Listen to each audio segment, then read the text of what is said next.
Hi friends, welcome back to my YouTube channel. ನಾನು daily morning routine ಏನಂದರೆ, ಒಂದು glass ಬಿಸಿನೀರಿಗೆ ಒಂದು 2 ಸ್ಪೂನು ನಿಂಬೆಹಣ್ಣು ಜ್ಯೂಸ್ ಹಾಕ್ಕೊಂಡು ಕುಡಿತೀನಿ. ಇಲ್ಲಾಂದರೆ ABC ಜ್ಯೂಸ್ ಕುಡಿತೀನಿ. ಸೊ ABC ಜ್ಯೂಸ್ ಎಲ್ಲ ಮುಗಿಸಿ ನಾನು ಹೋಗಿ ಫ್ರೆಶ್ ಅಪ್ ಆಗಿ ಬಂದು ಪೂಜೆಗೆ ಅಂತ ಕೂತ್ಕೊಂಡೆ. ಪೂಜೆಗೆ ಮೊದಲು ನಾನು ಅರಿಶಿನ ಕುಂಕುಮ ಇಟ್ಕೊಂಡು ಮತ್ತು ತಾಳಿಗೂ ಅರಿಶಿನ ಕುಂಕುಮ ಇಟ್ಕೊಂಡು ಪೂಜೆ ಮಾಡೋದು ವಾಡಿಕೆ. ಈ ಅರಿಶಿನ ಕುಂಕುಮ ಏನರ ಸಂಕೇತ ಅಂದರೆ, ಅರಿಶಿನ ಶುದ್ಧತೆಯನ್ನು ತೋರಿಸಿದ್ರೆ ಕುಂಕುಮ ಸೌಭಾಗ್ಯ ತೋರಿಸುತ್ತೆ. ಸೊ ಅರಿಶಿನ ಕುಂಕುಮ ಹೆಣ್ಮಕ್ಳಿಗೆ ಇಲ್ಲ ಮದುವೆ ಆಗಿರೋ ಹೆಣ್ಮಕ್ಳಿಗೆ ಬಹಳ ಮುಖ್ಯ ಅಂತ ಅನಿಸುತ್ತೆ. ಬೈತಲೆ ಕುಂಕುಮ ಹಚ್ಚೋದ್ರ ವೈಜ್ಞಾನಿಕ ಕಾರಣ ಅಂದರೆ, ನಮ್ಮ ಹಿಂದೂ ಸಂಪ್ರದಾಯದ ಪ್ರಕಾರ ಮದುವೆ ಆಗಿರೋ ಹೆಣ್ಮಕ್ಳು ಬೈತಲೆ ಕುಂಕುಮ ಹಚ್ಚಬೇಕು ಅನ್ನೋ ವಾಡಿಕೆ ಇದು ನಮ್ಮ ಪೂರ್ವಜರ ಕಾಲದಿಂದನೂ ನಡ್ಕೊಂಬಂದಿದೆ. ಸೊ ಈ ಥರ ಮದುವೆ ಆಗಿರೋ ಹೆಣ್ಮಕ್ಳು ಬೈತಲೆಗೆ ಕುಂಕುಮ ಹಚ್ಚೋದ್ರಿಂದ ನಮ್ಮ ಗಂಡನ ಆಯಸ್ಸು ವೃದ್ಧಿ ಆಗುತ್ತೆ ಅನ್ನೋ ಕಾರಣಕ್ಕೆ ಕುಂಕುಮ ಹಚ್ತಾರೆ. ಮತ್ತು ತಾಳಿ ಲಕ್ಷ್ಮೀ ಸ್ವರೂಪ, ಮತ್ತು ಅದಕ್ಕೂ ಕುಂಕುಮ ಅರಿಶಿನ ಹಚ್ಚೋದ್ರಿಂದ ಗಂಡಂದಿರ ಆಯಸ್ಸು ಜಾಸ್ತಿ ಆಗುತ್ತೆ ಅನ್ನೋ ಕಾರಣ ಅಷ್ಟೇ. ನನಗಿಷ್ಟೇ ಗೊತ್ತಿರೋದು ಯಾವ್ಯಾವುದಕ್ಕೆ ಹಚ್ಚುತ್ತಾರೆ ಕುಂಕುಮ ಅರಿಶಿನ ಅಂತ. ಆವಾಗಲೇ ಪೂಜೆಗೆ ಕೂರೋದಾದ್ರು ನಾನು ಅರಿಶಿನ ಕುಂಕುಮ ಹಚ್ಕೊಂಡೆ ನಾನು ಪೂಜೆಗೆ ಕೂರೋದು. ಪೂಜೆ ಎಲ್ಲ ಮುಗಿಸ್ಕೊಂಡೆ. ಇನ್ನು ತುಳಸಿ ಪೂಜೆ ಇತ್ತು, ತುಳಸಿ ಪೂಜೆ ಮಾಡೋಣ ಅಂತ ಹೋದೆ. ತುಳಸಿ ಪೂಜೆ ಮಾಡೋದ್ರಿಂದ ಶುಭ ಆಗುತ್ತೆ ಅಂತ ಅಂತಾರೆ, ಮತ್ತು ತುಳಸಿ ಪೂಜೆ ಮಾಡೋದ್ರಿಂದ ಸಂತೋಷ ಮತ್ತು ಸಮೃದ್ಧಿ ಸಿಗುತ್ತೆ ಅನ್ನೋ ಕಾರಣಕ್ಕೆ ತುಳಸಿ ಪೂಜೆ ಮಾಡಿರಿ ಅಂತಾರೆ.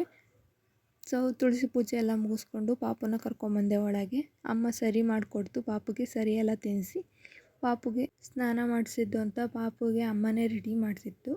ನಾವು ಪಾಪುಗೆ ಯಾವಾಗಲೂ ಹಿಮಾಲಯ ಹಚ್ಚೋದು. ನನಗೆ ಹಿಮಾಲಯ ಹಚ್ಚೋದು ಬೇಡವಾ ಅಂತ ಡೌಟ್ ಇತ್ತು. ತುಂಬ ಜನನ ಕೇಳಿ ಹಿಮಾಲಯ ಚೆನ್ನಾಗಿದೆ ಅನ್ನೋ ಕಾರಣಕ್ಕೆ ಹಚ್ಚುತ್ತಿರೋದು ನಾನು. ಸೊ ನಾನು ಹಚ್ಚೋದು Himalaya cream, soap, powder, shampoo ಏನೇ ಆದರೂ ಹಿಮಾಲಯನೇ ಬಳಸೋದು. ನಮ್ಮ ಅಕ್ಕನ ಪಾಪುಗೆ ಮತ್ತು ನಮ್ಮ ಅತ್ತಿಗೆ ಪಾಪುಗೆ ಎಲ್ಲ ಹಿಮಾಲಯ ಬಳಸಿದ್ರು ಚೆನ್ನಾಗಿದೆ. ಬಳಸು ಹೊಂದಿರೋ ಕಾರಣಕ್ಕೆ ನಾನು ಹಿಮಾಲಯ ಬಳಸ್ತಿರೋದು. ಮಾತ್ರ ರಿಸಲ್ಟ್ ಚೆನ್ನಾಗಿದೆ ಹಿಮಾಲಯದು. ನಾನು ಹೇಳೋದೇನೆಂದರೆ, ಮಗುಗೆ ಫಸ್ಟಿಂದ ಯಾವ ಪ್ರಾಡಕ್ಟ್ ಬಳಸ್ತಿರ್ತೀರ ಅದನ್ನೇ ಬಳಸ್ರಿ. ಮತ್ತು ಪದೇ ಪದೇ ಚೇಂಜ್ ಮಾಡ್ತಿದ್ರೆ ಮಗು ಸ್ಕಿನ್ ಮೇಲೆ ಎಫೆಕ್ಟ್ ಆಗುತ್ತೆ. ಅದು ಹಿಮಾಲಯ ಬಳಸ್ತಿದ್ರೆ ಅದನ್ನೇ ಬಳಸ್ಕೊಂಡು ಹೋಗಿ. ಜಾನ್ಸನ್ ಬಳಸ್ತಿದ್ರೆ ಅದನ್ನೇ ಬಳಸ್ರಿ. ಫಸ್ಟ್ ಯಾವ್ದು ಟ್ರೈ ಮಾಡಿರ್ತೀರ ಅದನ್ನೇ ಬಳಸ್ರಿ ಅಂತ ಹೇಳ್ತೀನಿ. ಇನ್ನು ಹಸಿ ತಗರಿಕಾಯಿ ಇಲ್ಲ ಇದನ್ನ ಅಳಸಂಡೆ ಕಾಳು ಅಂತಾರೆ, ನಮ್ಮ ಕಡೆ ತಗರಿಕಾಯಿ ಅಂತಾರೆ. ಇದನ್ನು ಸುಲಿದು ಸಾಂಬಾರು ಮಾಡೋಣ ಅಂತ ನಾನು ಅಮ್ಮ ಸೇರ್ಕೊಂಡು ಸುಲಿದು ಇದನ್ನು ಬಾಣಂತಿರಿಗೆ ಕೊಡೋಲ್ಲ. ಒಂದು 6 ಮಂತ್ ಆದಮೇಲೆ ಬರೀ ಇದ್ರ ಸಾಂಬಾರಲ್ಲಿ ಊಟ ಮಾಡ್ಬೋದು.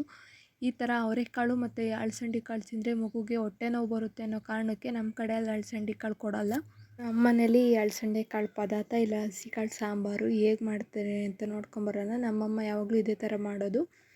ಸೊ ಅಳಸಂಡೆ ಕಾಳನ್ನ ಸಪ್ರೇಟು ಹಾಕ್ಕೊಂಡು ಇದಕ್ಕೆ ಖಾರಕ್ಕೆ ಅಂತ ಬೆಳ್ಳುಳ್ಳಿ, ಕಾಯಿ, ಈರುಳ್ಳಿ, ಸ್ವಲ್ಪ ಹುಣಸೆಹಣ್ಣು ಇಲ್ಲ ಟೊಮೊಟೊ, ಅರಿಶಿನ ಪುಡಿ, ಖಾರದ ಪುಡಿ, ಸಾಂಬಾರು ಪುಡಿ ಹಾಕ್ಕೊಂಡು ನೀಟಾಗಿ ರುಬ್ಕೊಂಬರ್ಬೇಕು. ಮತ್ತು ಬೇಯಿಸಿರೋ ಕಾಳನ್ನ ತೆಗೆದಿಟ್ಕೊಂಡು ಅದ್ರ ನೀರು ಕಾಳು ಎರಡೂ ಇಟ್ಕೊಬೇಕು. ಸಾಂಬಾರಿಗೆ ಅದೇ ಹಾಕೋದು. ಒಗ್ಗರಣೆಗೆ ಎಣ್ಣೆ ಬಿಟ್ಕೊಂಡು ಸಾಸಿವೆ ಮತ್ತು ಸ್ವಲ್ಪ ಕರಿಬೇವು ಮತ್ತು ಹೆಚ್ಚಿಟ್ಕೊಂಡಿರೋ ಈರುಳ್ಳಿ, ಟೊಮೊಟೊ ಹಾಕ್ಕೊಂಡು ಒಗ್ಗರಣೆ ಮಾಡ್ಕೊಬೇಕು. ಮತ್ತು ರುಬ್ಬಿರೋ ಖಾರ ಹುಯ್ಕೊಂಡು ಅದು ಕುದ್ಮೇಲೆ ಬೇಯಿಸಿಟ್ಕೊಂಡಿರೋ ಕಾಳು ಮತ್ತು ನೀರು ಎರಡೂ ಹಾಕ್ಕೊಂಡ್ರೆ ಈ ಥರ ಸಾಂಬಾರು ರೆಡಿ ಆಗುತ್ತೆ. ಅಳಸಂಡೆ ಕಾಳು ಸಾರು ಇಲ್ಲ ಪದಾರ್ಥ ಇಲ್ಲ ಹಸಿ ಕಾಳು ಸಾರು ನೀವೇನಾದ್ರು ಅಂದ್ಕೋಬೋದು.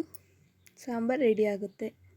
ಸಾಂಬಾರೆಲ್ಲ ಆಯಿತು. ಅಮ್ಮ ಸಾಂಬಾರು ಜೊತೆ ಅನ್ನ ಮಾಡಿದರು. ನನಗೆ ಊಟಕ್ಕೆ ಹಾಕ್ಕೊಟ್ರು. ಅನ್ನ ಸಾಂಬಾರು ಎರಡು ಊಟ ಮಾಡಿಕೊಂಡೆ. ನಾನು ಊಟ ಮುಗಿಸ್ಕೊಂಡು ಸ್ವಲ್ಪ ಹೊತ್ತು ವಾಕಿಂಗ್ ಮಾಡಿ ನಾನು ಹೋಗಿದ್ದೆ ಸೀದಾ ಅಡುಗೆ ಮನೆಗೆ. ಡ್ರೈ ಫ್ರೂಟ್ಸ್ ಇದ್ದು, ಸೊ ಅದ್ರದ್ದೊಂದು ಲಡ್ಡು ಮಾಡೋಣ ಅಂತ ನಾನು ಅಡುಗೆ ಮನೆಗೆ ಹೋಗಿ ಲಡ್ಡು ಟ್ರೈ ಮಾಡ್ತಿದ್ದೀನಿ. ಈ ಥರ ಲಡ್ಡು ಮಾಡೋಕ್ಕೆ ಫಸ್ಟು ಕೊಬ್ಬರಿ ತೊಗೊಂಡು ನೀಟಾಗಿ ತುರ್ಕೊಬೇಕು. ಈಗ ತುರಿದಿಟ್ಕೊಂಡಿರೋ ಕೊಬ್ಬರಿನ ಒಂದು ಬೌಲಿಗೆ ಹಾಕ್ಕೊಂಡು, ಇನ್ನು ನಾವಿಲ್ಲಿ ಖರ್ಜೂರ ಹಣ್ಣು ತೊಗೊಂಡು ಅದನ್ನು ಮಿಕ್ಸಿ ಮಾಡ್ಕೊಂಡಾರು ಹಾಕ್ಕೊಬೋದು, ಇಲ್ಲ ಈ ಥರ ಸಣ್ಣದಾಗಿ ಕಟ್ ಮಾಡ್ಕೊಂಡಾದರೂ ಹಾಕ್ಕೊಬೋದು. ಮತ್ತು ದ್ರಾಕ್ಷಿ ತೊಗೊಂಡಿದ್ದೀನಿ ಇಲ್ಲಿ ನಾನು.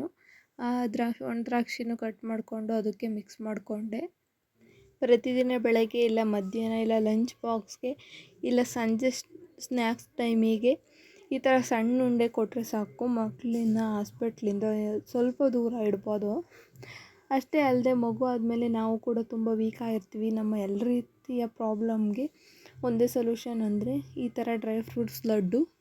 ಈ ಥರ ಲಡ್ಡುನ ಮಕ್ಕಳಿಗೆ ಲಂಚ್ ಬಾಕ್ಸ್ಗೆ ಹಾಕ್ಕೊಟ್ರೆ ತುಂಬ ಖುಷಿಯಿಂದ ತಿಂತಾರೆ. ಇದನ್ನು ಮಾಡೋಕ್ಕೆ ಗೋಡಂಬಿ, ಬಾದಾಮಿ, ಪಿಸ್ತಾ ಹಾಕ್ಕೊಂಡು ನೀಟಾಗಿ ಹುರ್ಕೊಬೇಕು. ಹುರಿದ್ಬಿಟ್ಟು ಅದು ಸ್ವಲ್ಪ ತಣ್ಣಗಾಗೋಕ್ಕೆ ತೆಗೆದಿಡಬೇಕು. ನಾನಿಲ್ಲಿ ಗಸಗಸೆ ಹಾಕ್ಕೊತಿದ್ದೀನಿ. ನೀವು ಎಳ್ಳು, ಬಿಳಿ ಎಳ್ಳು ಇಲ್ಲ ಕರಿ ಎಳ್ಳು ಏನು ಬೇಕಾದ್ರೂ ಬಳಸ್ಕೊಬೋದು. ನಾನು ಯಾಕೆ ಬಳಸಲ್ಲ ಅಂದರೆ ಬಾಣಂತಿಯರಿಗೆ ಎಳ್ಳನ್ನ ಕೊಡಲ್ಲ. ಅದು ಕಾರಣಕ್ಕೆ ನಾನು ಇಲ್ಲಿ ಎಳ್ಳು ಬಳಸ್ಕೊತಿಲ್ಲ. ಗಸಗಸೆನ ಹುರಿದು ಅದನ್ನು ಸ್ವಲ್ಪ ತಣ್ಣಗಾಕಿ ಬಿಡಬೇಕು. ಮತ್ತು ನಾನಿಲ್ಲಿ ಮಖಾನ ತಗೊಂಡಿದ್ದೀನಿ. ಮಖಾನ ನೀಟಾಗಿ ಹುರಿದು ಅದನ್ನು ಕೈಯಲ್ಲಿ ಪ್ರೆಸ್ ಮಾಡಿದ್ರೆ ಪೌಡ್ರ್ ಆಗಬೇಕು, ಅಲ್ಲಿವರೆಗೂ ಹುರ್ಕೊಬೇಕು. ಇದು ಟೇಸ್ಟ್ ಚೆನ್ನಾಗಿರುತ್ತೆ ಅನ್ನೋ ಕಾರಣಕ್ಕೆ ನಾನಿಲ್ಲಿ ಮಖಾನ ಯೂಸ್ ಮಾಡ್ಕೊತಾ ಇದ್ದೀನಿ. ಅವೆಲ್ಲ ತಣ್ಣಗಾದ್ಮೇಲೆ ಪೌಡ್ರ್ ಮಾಡ್ಕೊಬೇಕು. ಇದನ್ನು ತರಿಯಾಗಿ ಪೌಡ್ರ್ ಮಾಡಿಕೊಂಡು ನಾವಾಗಲೇ ಕೊಬ್ಬರಿ ಇಟ್ಕೊಂಡಿರೋ ಇದನ್ನು ಹಾಕಿರೋದ್ರಿಂದ ಅದು ಕೈಯಲ್ಲೇ ಉಂಡೆ ಕಟ್ಟಿದ್ರೆ ಅದು ಹಂಗೆ ಮಾಡ್ಬೋದು. ಉಂಡೆ ಕೊಟ್ಟೋಕ್ಕಾಗಲಿಲ್ಲ ಅಂದರೆ ನಾವಿಲ್ಲಿ ಬೆಲ್ಲದ ಪಾಕ ಕಾಯಿಸ್ಕೊಳ್ಳೇಬೇಕು. ಇದಕ್ಕೆ ಮಿಕ್ಸ್ ಮಾಡಿಕೊಂಡು ಉಂಡೆ ಇಲ್ಲ ಮಕ್ಕಳಿಗೂ ಡೈಲಿ ಒಂದೊಂದು ಉಂಡೆ ಕೊಡ್ಬೋದು. ಇದನ್ನು ತಿನ್ನೋದ್ರಿಂದ ತುಂಬ ಬೆನಿಫಿಟ್ಸ್ ಇದೆ ಅಂತ ಹೇಳ್ತೀನಿ. ಈ ಥರ ಬೆಲ್ಲದ ಪಾಕ ಕಾಯಿಸ್ಕೊಂಡು ಅಂಟು ಬರೋವರೆಗೂ ಕಾಯಿಸ್ಕೊಂಡು ಸ್ವಲ್ಪನೇ ಮಿಕ್ಸ್ ಮಾಡಿಕೊಂಡು ಅದು ಸ್ವಲ್ಪ ತಣ್ಣಗಾದ್ಮೇಲೆ ಉಂಡೆ ಕಟ್ಕೊಬೇಕು. ಉಂಡೆ ಕಟ್ಕೊಂಡು ಇದನ್ನು ಆಲ್ಮೋಸ್ಟ್ 1 ಮಂತ್ ಆದರೂ ಇಟ್ಕೊಂಡು ತಿನ್ಬೋದು ನಾವು. ಡ್ರೈ ಫ್ರೂಟ್ಸ್ ಲಡ್ಡು ಮಾಡ್ತಾನೆ ನಾನಿಲ್ಲಿ ಕಾಫಿ ಮಾಡೋಣ ಅಂತ ಹಾಲು ಕಾಯಿಸಿಟ್ಟಿದ್ದೆ. ಅದ್ರ ಕೆನೆ ತೆಗ್ದೆ. ಈ ಥರ ಕೆನೆ ತೆಗ್ದು ಇಟ್ಕೊಂಡ್ರೆ ಒಂದು 100 ಗ್ರಾಮಷ್ಟು ಬೆಣ್ಣೆ ಬರುತ್ತೆ.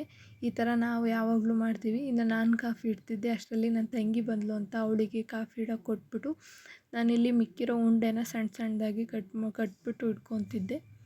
ಅಷ್ಟರಲ್ಲಿ ಅವಳೆಲ್ಲ ಕಾಫಿ ಮಾಡಿ ಸೋಸ್ಬಿಟ್ಟು ನನಗೆ ಅಮ್ಮಗೆ ಅವಳಿಗೆ ಅಂತ ಕಾಫಿ ಮಾಡಿಕೊಂಡು ಎಲ್ಲರಿಗೂ ಕಾಫಿ ಸೋಸ್ಕೊಟ್ಲು. ಕಾಫಿ ಕುಡಿತಾನೆ ನಾನು ಉಂಡೆ ಕಟ್ಕೊಂಡೆ. ಇನ್ನು ಯಾರಿಗಾರು ಚಾಕ್ಲೇಟ್ ತಿನ್ನಬೇಕು ಅಂತ ಅನಿಸಿದ್ರೆ ಈ ಥರ ಹೆಲ್ದಿಯಾಗಿ ಮಾಡ್ಕೊಬೋದು. ಈ ಥರ ಬ್ರೌನ್ ಚಾಕ್ಲೇಟ್ನ ನೀಟಾಗಿ ಕಲಸಿಬಿಟ್ಟು ಈ ಥರ ನಾವು ಉಂಡೆ ಕೊಟ್ಟಿರೋದನ್ನ ಅದಕ್ಕೆ ಹಾಕ್ಕೊಂಡು ಮಿಕ್ಸ್ ಮಾಡಿ ಇಟ್ಕೊಂಡ್ರೆ ಇದರಲ್ಲಿ ಚಾಕ್ಲೇಟ್ ಕ್ವಾಂಟಿಟಿ ಕಮ್ಮಿ ಇರುತ್ತೆ. ನಮಗೆ ಚಾಕ್ಲೇಟ್ ತಿಂದಂಗೂ ಅನಿಸುತ್ತೆ. ಒಳಗೆ ಡ್ರೈ ಫ್ರೂಟ್ಸ್ ಆಗಿ ಲಡ್ಡು ಇರುತ್ತೆ ಹೆಲ್ತಿಯಾಗಿ. ಇನ್ನು ಸಂಜೆ ಅಮ್ಮ ಮಾವಿನಕಾಯಿ ಎಲ್ಲ ಕುಯ್ಕೊಟ್ರು. ನನಗೆ ಈ ಮಾವಿನಕಾಯಿ ಇಲ್ಲ ಮಾವಿನ ಹಣ್ಣು ನೋಡ್ತಿದ್ದಂಗೆ ನನಗೆ ನೆನಪಾಗೋದು ನನ್ನ ಚೈಲ್ಡ್ಹುಡ್ ಡೇಸು. ಸೊ ಸಿಗೋಣ ನೆಕ್ಸ್ಟ್ ವಿಡಿಯೋದಲ್ಲಿ. ಬಾಯ್.